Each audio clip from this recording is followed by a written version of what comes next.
Hey guys, welcome back to my channel. You will not believe what happened today. Okay, so I called my dad and I was like, hey, I need a new laptop and like a brand new car. And he had the nerve to say no. Can you believe that? And I was just like shocked. And so the first thing I do is I call my bestie. I'm like, oh my God, you're not gonna believe what happened. I told her what happened and he said no. And she had like this brilliant idea. She was like, why don't we kill him? And you guys know me, like that is not something I'd be interested in because I don't like blood and like all the other stuff that you have to put up with. When you really think about it, it makes total freaking sense, right? So I was like, yes. But first thing we're gonna do is we're gonna review Thoroughbreds, and then after that, it's like he's a dead man. But don't tell anyone, okay? Because I'm totally gonna get away with it.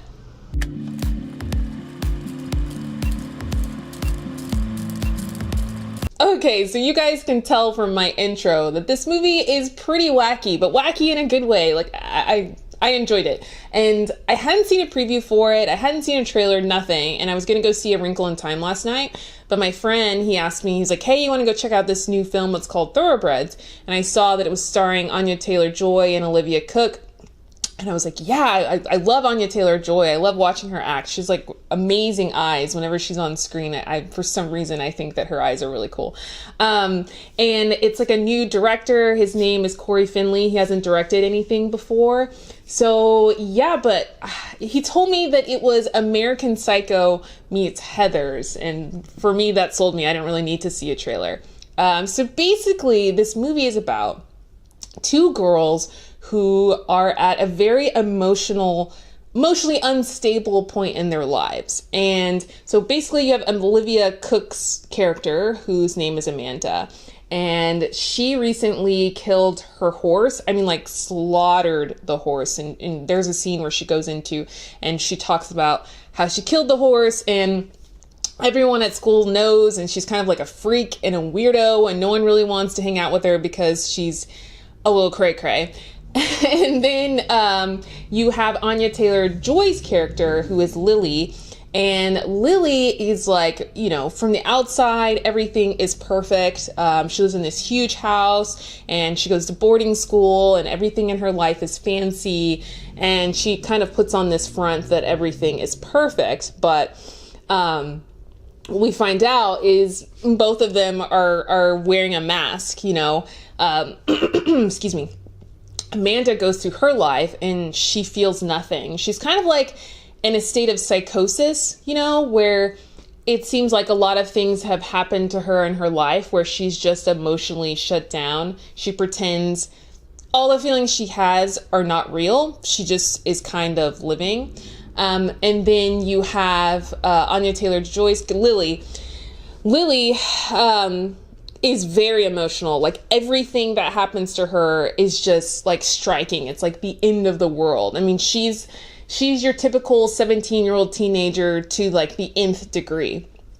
And basically they were friends in the past. They were friends in middle school, but then we all know what it's like in middle school. You have a friend, but then in high school, it's like, you know, they like Avril Lavigne and you like NSYNC and things don't really like work out, you know, you're not on the same page. So, you know, they separated. So what happened is after the whole horse incident, Amanda's mother asked Olivia to tutor her for the SATs when really Amanda's mom just wants Amanda to talk to someone. I mean, anyone. So Lily ends up tutoring her, and that's where we meet them in the film, and they kind of haven't talked to each other in a while, and they reestablish their relationship. And because Amanda is such an emotionally muted person, when you're that way, what you do is you're constantly studying other people, and it's like, okay, I'm supposed to react to this way, and I'm supposed to react to this that way. So you can tell when someone's bullshitting. And basically, she looks at Lily and she's like, you're full of crap. Like, you're completely upset. You're not as happy as you seem to be, and I don't buy it. And Lily has this really tumultuous relationship with her stepfather. He doesn't treat her mother right. He kind of has these expectations for her mom to be this perfect mother, and she doesn't really like that. And then she's kind of putting up this facade that she's in school, but really she's not. I mean, he doesn't allow her to do the things that she wants to do. And you know, it's kind of like that's a lot of parents. I mean, I'll get into that later, but that's basically the crux of the film. And so they end up coming together, and they realize that both of them are wearing a mask 24/7, and they finally get to just like relax and be with someone who understands the way that they're feeling and understands that they're constantly going on throughout the day and not being themselves. And it's nice to have someone that you can just be you. Okay, so there are a few reasons that I really, really liked this film. And one of them is the way that it was directed. Colin just has a way with the camera. There's a lot of rack focus where it's like you're focused on one character, but the background is blurry.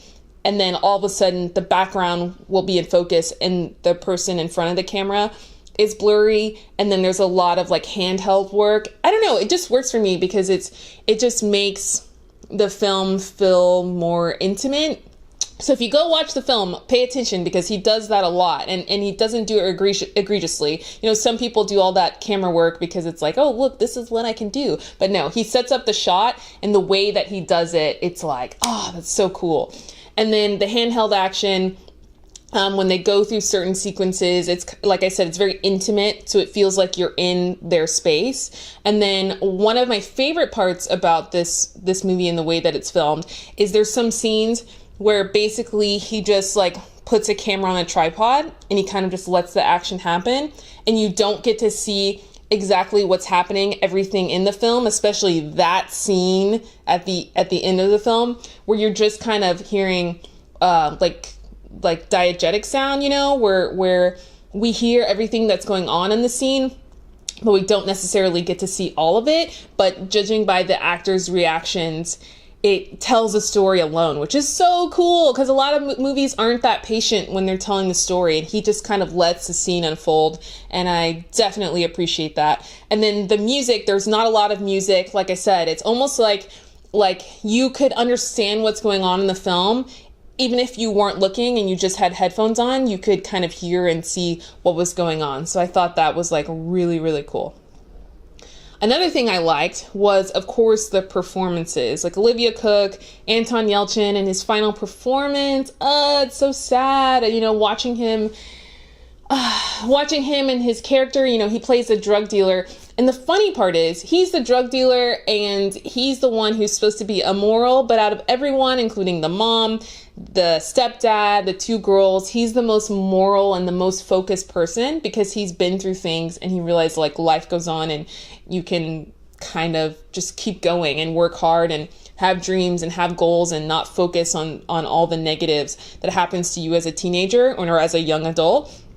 And so his performance, of course, is great. I mean, it's so sad. It was really sad to kind of see him on screen, but to know that his final performance was spot on and in a really good movie, I mean, you couldn't really ask for better for your last work to be some of your best work. So Anton was great, and the ladies were fantastic. Olivia Cooke, the way that her character is to just be emotionally absent, that's hard, and to deliver smart ass lines is not an easy thing to do. And so I liked that. And the comedy, of course, is very funny. They're very sarcastic young girls. So I enjoyed that as well. So if I were to critique anything, it's not a lot because I think this film is great. It's great to look at. I would just say that of course, I never want to give anything away. The beginning of the story, it's very, very funny, especially because you have Lily and Amanda delivering such teenage lines, you know, right on point. They're very funny. But as you go in, it's told in 4 chapters. And as you move into chapter 3, 4, you go from really liking the ladies and sympathizing with them because of their relationship with the stepdad, and he's kind of an asshole. But they're just so selfish, and that's part of the story is I think by the end you're not supposed to like them, but that was hard for me because I went from like really enjoying them and I wanted them to win and figure it out to being like, wow, this turned really dark. It's not what you think in terms of, they say it's a dark comedy. It's more dark than comedic. A lot of it's not, towards the end, it's not funny at all. It's very sad. But I mean, that's not too much to critique, except I wish I would have left the movie liking our two protagonists a little bit, but that's not a critique on how the film was made. That's more of a critique on the story. And I just don't like how brutally selfish these girls are. And, yeah, that wasn't my favorite. So overall, I think you guys should check this movie out. It's really different than anything else that's in the movie theater right now. I mean, we've got like Black Panther and some of the other blockbuster movies that are coming out. But I think if you want a small film, I think if you want a film where you can check out some really cool camera work from a new director and see Anton Yelchin's last performance, see these ladies deliver really, really solid performances, then you guys should go check it out just for something different. I think that you're going to enjoy it, so I would see it. All right, guys, thank you for staying tuned, and I will see you guys next time. And feel free to like or subscribe. And if you've seen the movie already, tell me your thoughts. I'd love to hear them. Have an awesome day.